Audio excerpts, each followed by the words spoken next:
જે સ્થાનિક ધારાસભ્ય છે, ધારાસભ્ય શંભુનાથજી ટુંડિયા, એમની આપણે નહીં વિચારી એટલી બધી નારાજગી હતી. મૂળ કોઈ ભાજપની સામેની આ ચૂંટણી હતી જ નહીં. આ ચૂંટણીનો જે આખો જંગ જે ટૂંકમાં અમારા વિસ્તારમાં જે થયો છે એ માત્ર ને માત્ર ધારાસભ્ય સામેનો હતો અને ધારાસભ્યના પ્રતિનિધિ સામેનો.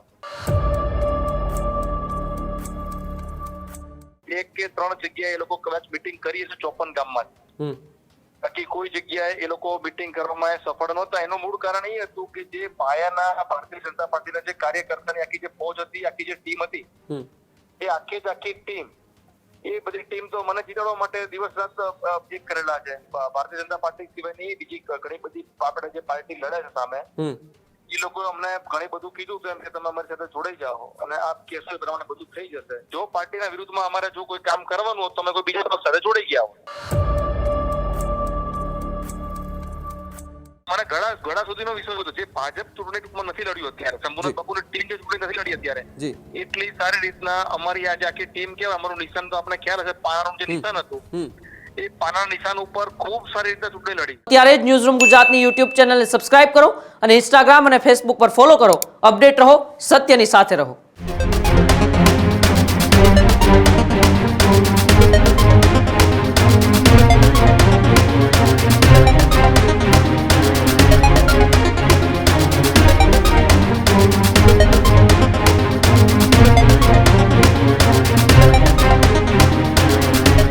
ભાવનગરની વલ્લભીપુર જે બેઠક કે જ્યાં ભારતીય જનતા પાર્ટીનો દબદબો હતો, પરંતુ ત્યાં ન ભાજપ ચાલ્યું, ન કોંગ્રેસ ચાલ્યું, ન આપ ચાલ્યું, ત્યાં માત્ર ને માત્ર અપક્ષનું પાનું ચાલ્યું છે. જી હા, ભાવનગરથી મોટા સમાચાર. વલ્લભીપુરમાં ભાજપના ગઢમાં મોટું ગાબડું પડ્યું છે.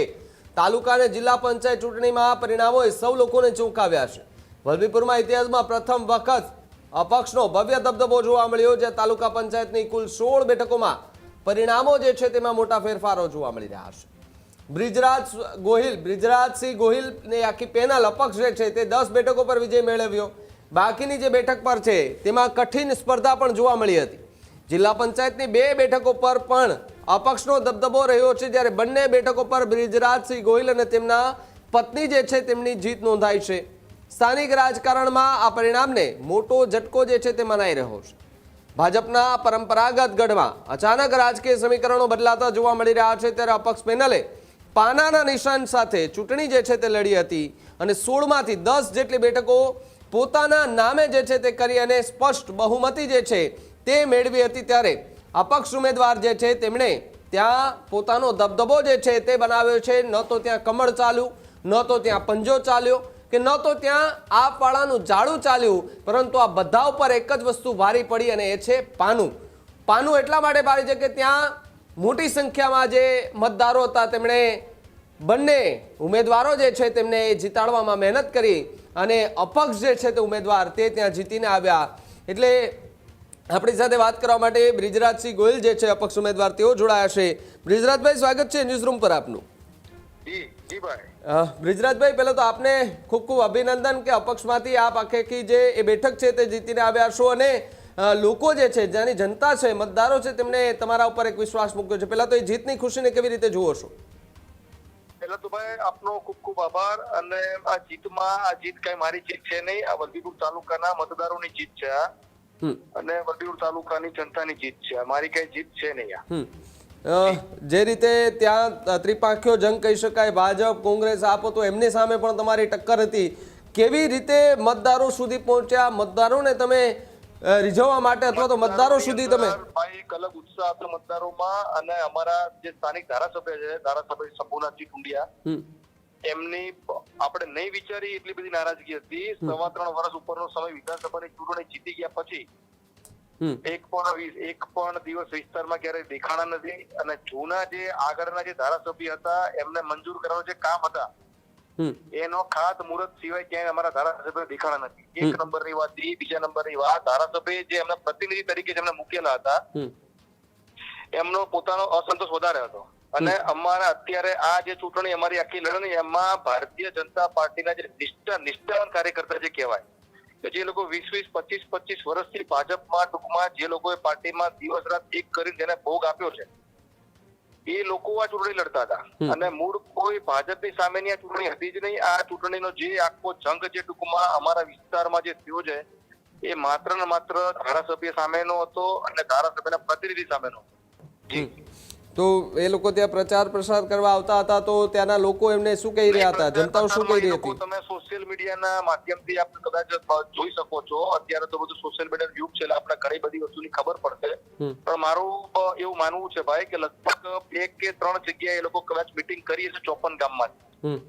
બાકી કોઈ જગ્યાએ એ લોકો મીટિંગ કરવામાં સફળ નહોતા. એનું મૂળ કારણ એ હતું કે જે પાયાના ભારતીય જનતા પાર્ટીના જે કાર્યકર્તાની આખી જે ફોજ હતી, આખી જે ટીમ હતી, એ આખી જ આખી ટીમ, એ બધી ટીમ તો મને જીતાડવા માટે દિવસ રાત એક કરેલા છે. એટલે સામે પક્ષે એવું કઈ હોતું જ નહોતું કે જે લોકો પ્રચાર કરી શકે, કે કોઈ જગ્યાએ મિટિંગો કરી શકે કે કોઈ કરી શકે. બ્રિજરાજભાઈ, આપ અપક્ષમાંથી જ્યારે ઉમેદવારી નોંધાવી ત્યારબાદ આપને કોઈ પણ પાર્ટીમાંથી કોઈનો ફોન બોન આવેલો કોઈની મિટિંગ માટે કે કોઈ પણ? મને છે ને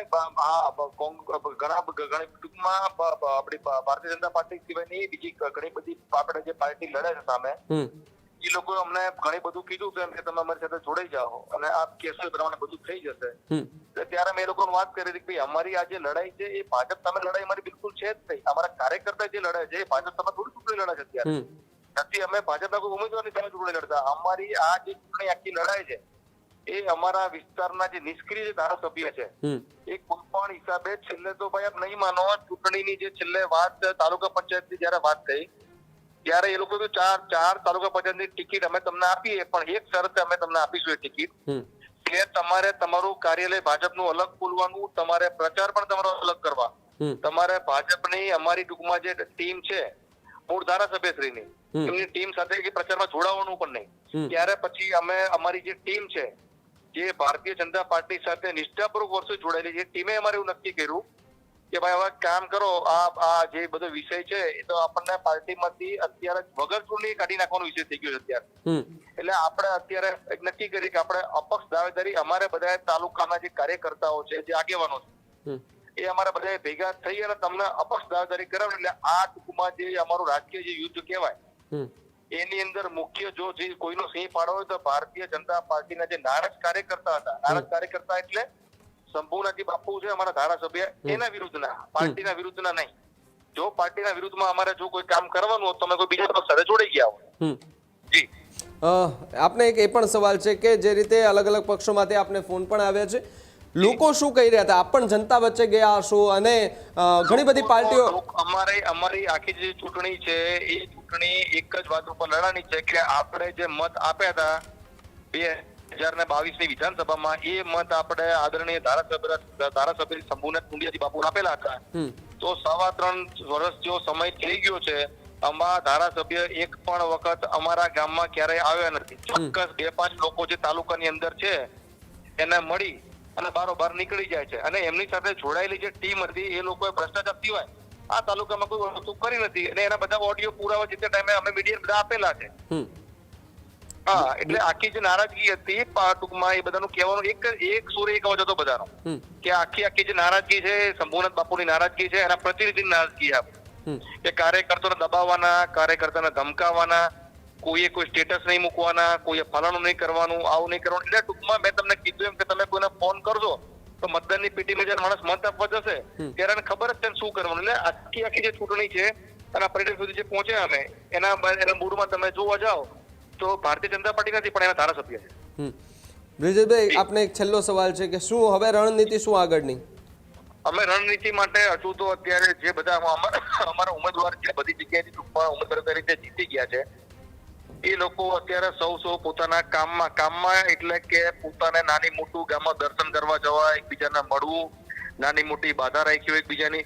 અત્યારે અમારા જે ઉમેદવારો છે અત્યારે બધા એમાં પડ્યા છે. અમે લગભગ સાંજે 5-6 વાગ્યા પછી એકબીજાને બધા રૂબરૂ મળવાના છીએ અને પછી આગળની રણનીતિ એકબીજાને પૂછતી નક્કી કરશું.